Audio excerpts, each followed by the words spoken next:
Coming up on the show today, Minority in Parliament demands EC boss Jean Mensah appears before the House to answer questions from members as it expresses dissatisfaction with explanations to justify the Commission's budgetary spending.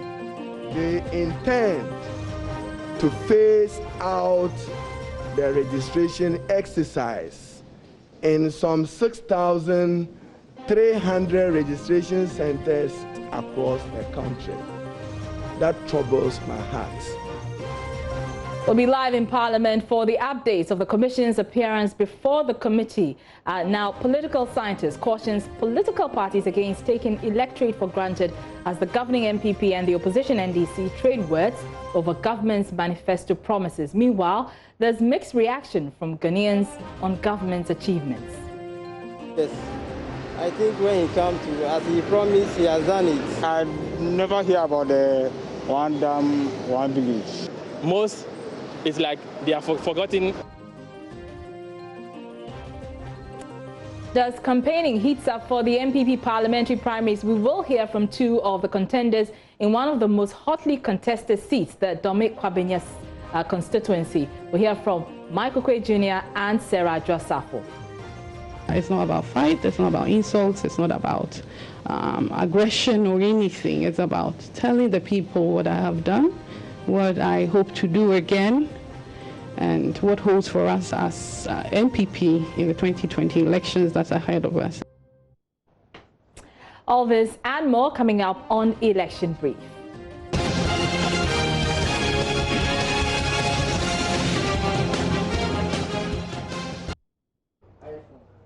Thanks again for your company. I'm Araba Kumson. Now we start off from Parliament, where the minority leader has maintained the Electoral Commission does not have any legal justification for the compilation of the new register, in spite of the Commission's insistence to go ahead with the creation of the new register. Now, Haruna Idrisu argued that the EC intends to phase out 6,300 out of the 33,000 polling centres, a situation he believes would disenfranchise electorates.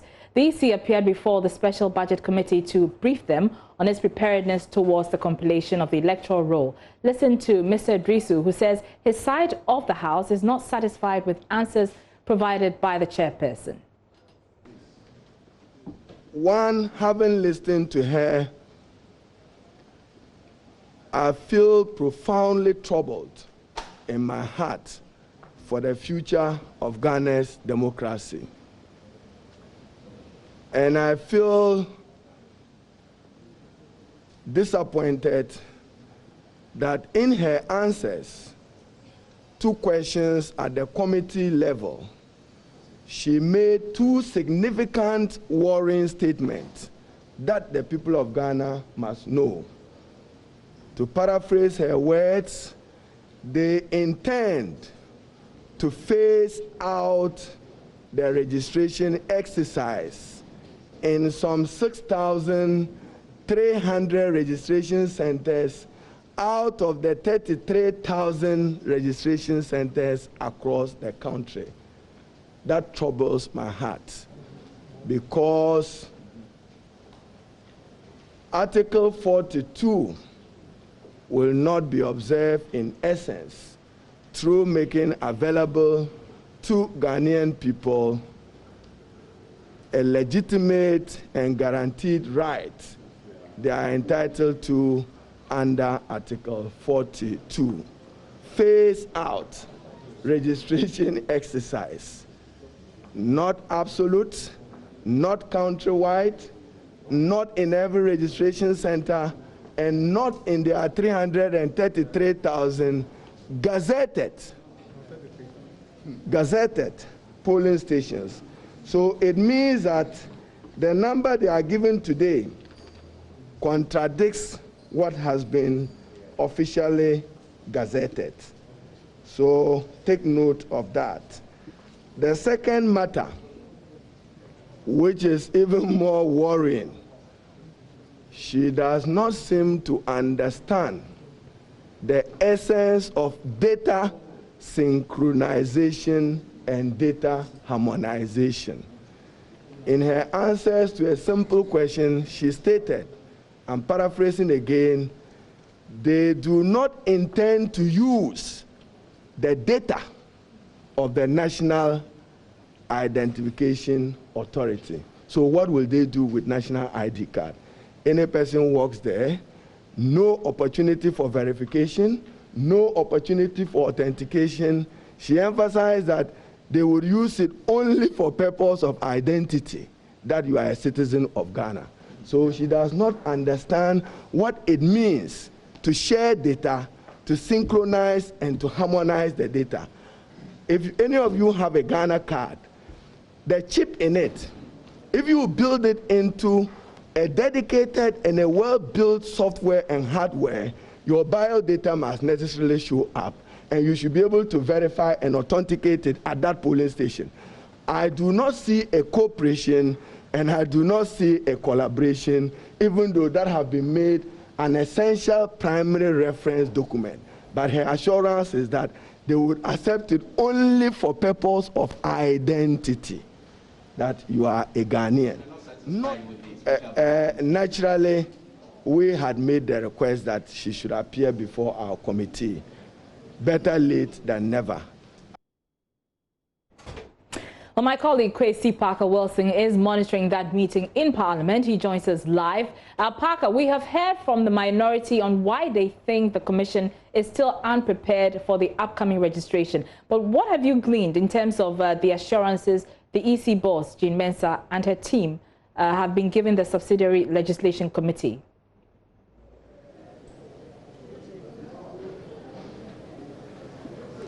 Okay, so I didn't get the question right, but if you're asking about what happened a while ago, we are told that the committee has already formed its opinion on the EC's justification, and very soon they will put together a report and submit it to the plenary for members of parliament to debate the report. But essentially, as we heard from the minority leader, Haruna Idusu, they are not satisfied with the explanation as advanced by the chairperson of the Electoral Commission.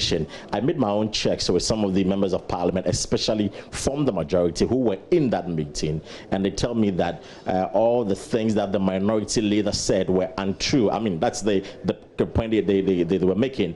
Unfortunately for me, just a while ago, I met the deputy chair of the commission, that is Dr. Bosman Asari, who had just come out from another meeting, and he tells me that it is untrue that they are reducing the polling stations, that they are phasing out about 6,300, but rather because they are doing a cluster system where they are merging some of the polling stations. That is why the minority leader is interpreting that they are reducing some of the polling stations. Again, he mentioned that with the issue of new constituencies, they never mentioned it, and that the EC is not going to create any new constituencies for the conduct of the December polls. And finally, the issue of contention with the use of the NIA's data, that's the National Identification Authority's data. According to Dr. Bosman Asari, they never mentioned anywhere that they were going to use the data for the registration, and that they were only going to use the card, that is the Ghana card, as a form of registration, identification for the registration. So if you come with a Ghana card, then you are qualified or eligible to be registered as a voter. So these are some of the things that Dr. Bosman Asari has been telling us, but we are yet to get an official statement from the majority. In fact, we picked up information that the majority leader himself, Oseche Mensah Bonsu, will be addressing the press right after the chamber. Right. So clearly we heard from the minority they are not convinced with the EC's responses. In fact, as you indicated, they're saying some machines have not been procured, and we are less than 2 weeks away from the registration. So what does the NDC side want done in light of all these concerns that they have raised?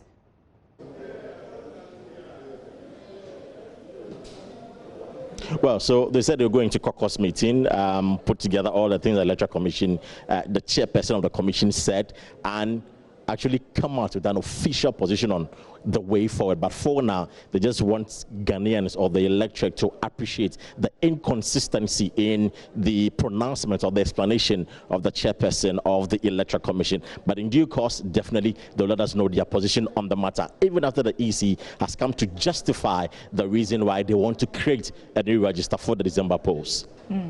And very quickly, Parker, we know that the commission is before the Special Budget Committee. Do we have any idea about the budget that the EC is presenting to Parliament and how much they want to spend?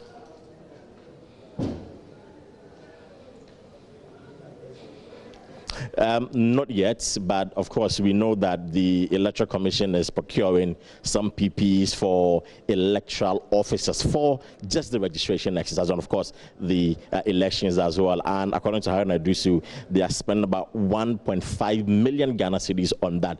That is quite worrisome. Haruna Dusu says that they are going to make a request from the EC to make a detailed expenditure on what they need to do, so what they want to do. So we don't have an idea of how much they want to spend going for it, but this is the information that we have picked up from the meeting.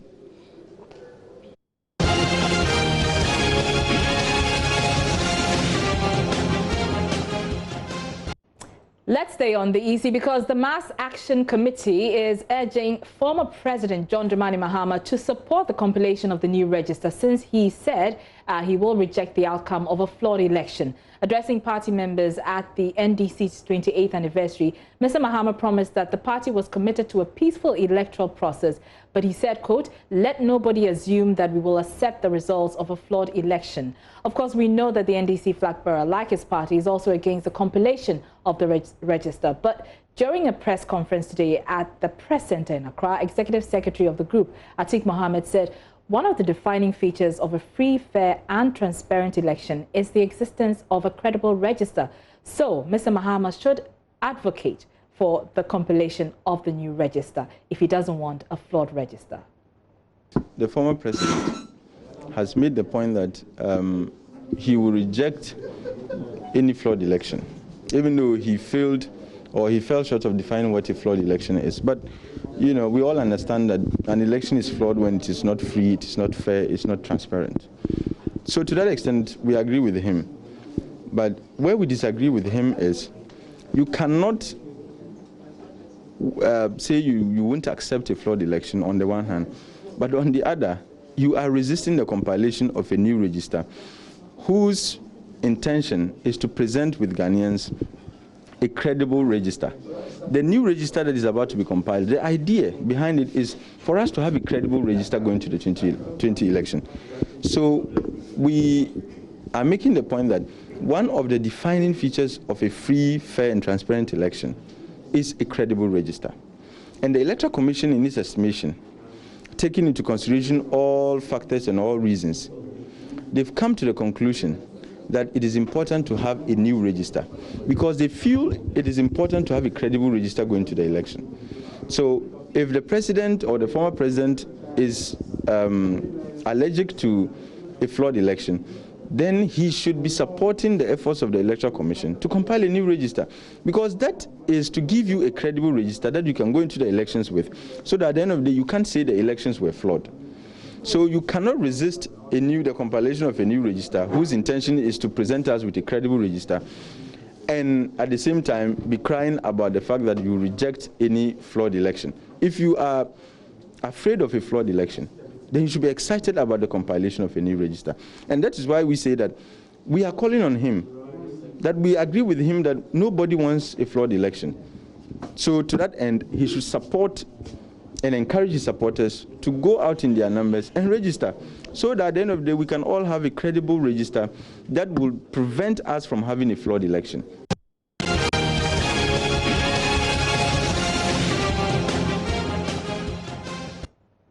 Now, let's turn our attention on the political manifestos, because of course that has been the talk within the political arena over the last 24 hours. A lecturer with the University of Ghana's Political Science Department is cautioning the political parties against taking the electorate for granted as the governing MPP and the opposition NDC trade words over the government's manifesto promises. Dr. Ali Duseidu says the electorate is becoming discerning and may punish the parties if campaign promises aren't fulfilled. Well, his comment comes as the NDC scores the governing MPP 14% for its manifesto promises it has achieved. Listen to the NDC's Samuel Okudzeto-Ablakwa and Information Minister Kojo Oppong-Nkrumah's response. The overall summary will shock you. It will shock you. Now, this is where we talk about the actual delivery. Actual delivery. So we have moved from what the promises they remember and hope that we will, forget the rest. Now we are talking about actual delivery.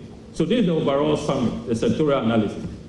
We have discovered, ladies and gentlemen, that the 631 promises that we listed, after thorough analysis, combing through documents, what they have told us in Parliament, either through the budget, either through the state of the message on the state of the nation, either through question time in Parliament, or at the committees, when we have summoned ministers to appear before us to answer to their mandate.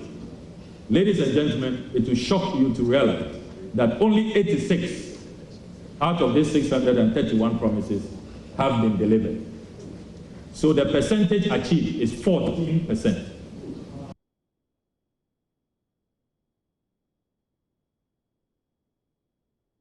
There was a lot of drama and flash and screens and repetition in their presentation today. But if you strip it of all the drama and the screens and the flashes, in substance, if you take the form away, in substance, there were two main claims they made which the government believes must be corrected in time. One is a claim that while government, in its report in February this year, outlined 388 promises and accounted for those 388 promises, they have discovered an extra 235 promises which the government of Ghana has hidden or refused to account for. In their opinion, the MPP administration made a total of 631 promises and has been intellectually dishonest, mind the phrase intellectually dishonest, in not accounting for 631 and 388 rather. The purpose of seeking to increase the MPP's promises from 388 to 631 is very simple. It's twofold. As we get into the 2020 national conversation period, one of the narratives that they seek to carve is a narrative of dishonesty. And in order to give life or credence to that narrative, they have to create scenarios that if indeed we made 388 promises, they will find ways of adding to it some 235 and claim that we made 631, and in the end say, therefore, that we have been dishonest. So part of the strategy of increasing our promises from 388 to 631 is to enable them make a claim of dishonesty against this administration. They secondly make this argument because what they seek to do is to downplay our achievements as a country and as a people. In any case, this so-called claimed 14% will not even be believed by the hardcore NDC members. If you ask them, they themselves will not score President Akufo-Addo 14% on his record so far. But we believe that this attempt to distort records is important for us to speak to. Well, lecturer with the University of Ghana's Political Science Department, Dr. Ali Tusedi, says the electorate is increasingly becoming discerning and will hold parties to account. He spoke on the AM show. The NDC strategy is to actually discredit the credibility and the trustworthiness of the MPP as a political party. If you make a promise and you do not live by those promises, then people will begin to be very doubtful of what you promise. And I was making a point that this is not the first time. Imani Ghana did it and scored government differently. Government came out immediately and did this and scored themselves differently. And the NDC is also scoring government differently. Now, they are all scoring each other. The scores are different simply because of the methodology that each of these three agencies are using. They all use different methodology, but also the objective. What objective do they seek to achieve? I believe that government's quick response was also to project what they have been able to do over the years, but also to discredit the NDC and the NDC's method of assessing them as being intellectually dishonest. Now, I think the Honorable Minister's intellectual dishonesty claim was based on the fact that the NDC has padded promises that they have made.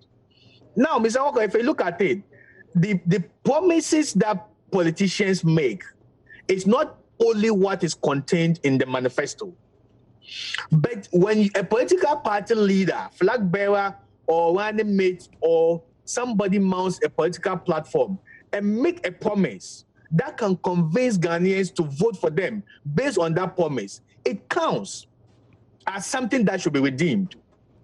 So my impression is that if indeed it is true that the NDC's catalog of promises which were unfulfilled is more than what the MPP had in their manifesto, as the minister is alleging, then I suspect that the NDC's methodology, which I haven't seen, but I'm assuming that moved beyond what is just documented in the manifesto to include policy, promises, and statements which were made on campaign platforms. And that is why moving into 2020, Ghanaians will have to, political parties will have to be very careful. The Ghanaian voter population are increasingly becoming discerning. So, which manifesto promise do you recall, and has government achieved it? That's the question that we posed to some Ghanaians on the streets of Accra. Here's what they had to say. Ado said when he comes, free HS. I think when he comes to, as he promised, he has done it. Okay. And I think he's on the way doing it. And then he said one factory, one village, one factory. I think that one, I didn't hear much. They said they are doing it, but I don't know much about it now.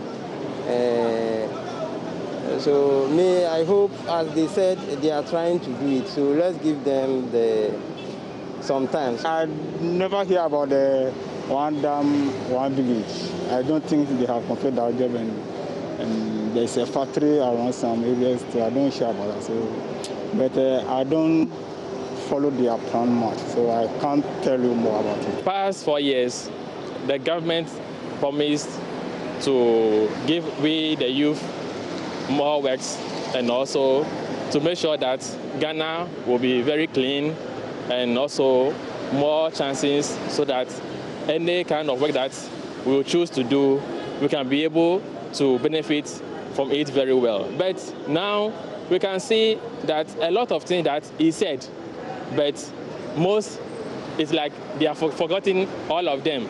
And it's also very painful that if somebody promises you and you couldn't be able to fulfill it, it really worries a lot. They haven't been able to achieve any majority of their campaign promises. They said when they can, there will be one district, one factory. But if you look at the things that they've done, it is as if it is one district, one farm. It's not a factory. It's rather a farm. You see? So they can't achieve they haven't been able to achieve whatever they said. And if you also look at the year of roads, for instance, wherever you go, the roads are still the same. There are a lot of potholes wherever you go. They haven't been able to achieve that one also. With the one village, one dam. If you go to the north, they rather dug wells and small holes, and they are saying that it is a dam. They haven't been able to achieve that purpose also. I remember some of the promises. One of them is one village, one dam, and then one constituency, $1 million or something like that. They have not been achieving anything.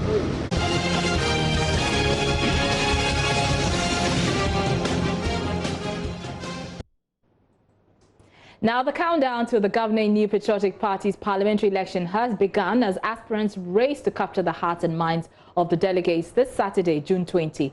The primaries will be held in all constituencies with sitting MPs, with the exception of Ayawaso West Wogon.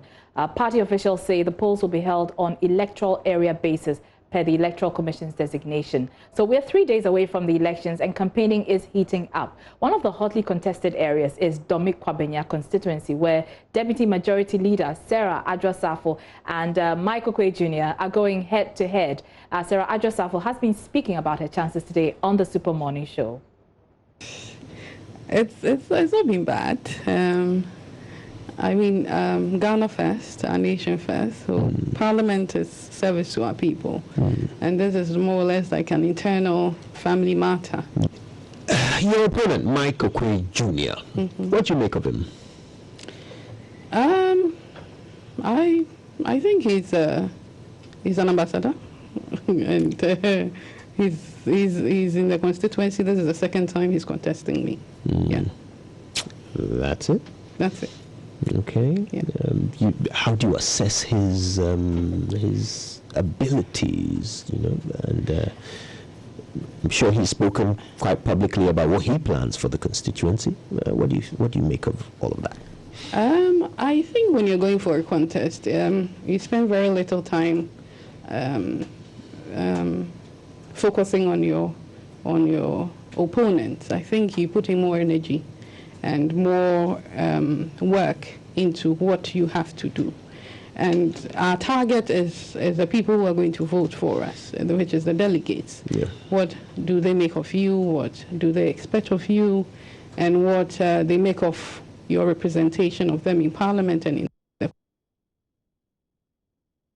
We can now listen to George Ander. He's Member of Parliament for the Ewutu Senya West constituency in the Central Region. He's been speaking about his chances too. There's evidence, it's clear that we have been able to do more than what we came to meet. And people in Ewutu Senya West, to a large extent, are extremely proud now to be saying that they come from Ewutu Senya West. And I think that those are the messages that are cutting through to the delegates. You talk about even the kind of unity in Ewutu Senya West. You're coming from a situation where the leadership that was in control was not uniting the constituency. Now you cut across from the reverend ministers of the religious organizations, to the traditional authorities, to transporters, to traders. Everybody is coming together. Everybody is looking at putting Ewutu Senya first, and I think that is one of the big things that we've been able to do. And that will be all for Election Brief today. Join us same time tomorrow. I'm Araba Kumsin. Thanks for watching.